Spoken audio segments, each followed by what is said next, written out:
Thank you, Jason. The West Virginia Division of Highways remains at the ready as the Mid-Ohio Valley endures winter weather going into the new year. Division of Highways District 3 Manager Michael Daly says workers began treating roads with brine yesterday. As temperatures dropped and snow fell last night, Daly says they experienced some refreezing of roads, which workers treated with salt where necessary.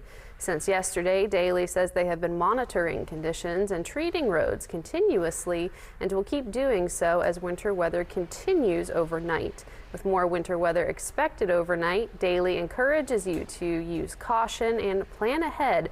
Drive slowly, keep your gas tank full, and bring supplies in case of a breakdown.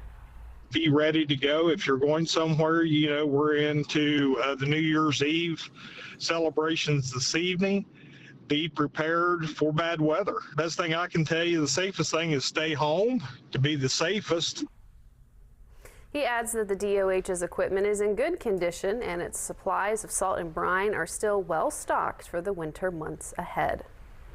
On the other side of the Ohio River, the Ohio Department of Transportation has taken its own steps to prepare for snow and ice. ODOT District 10 Public Information Officer Ashley Rittenhouse says crews have been out patrolling and treating roads continuously since about 4 a.m.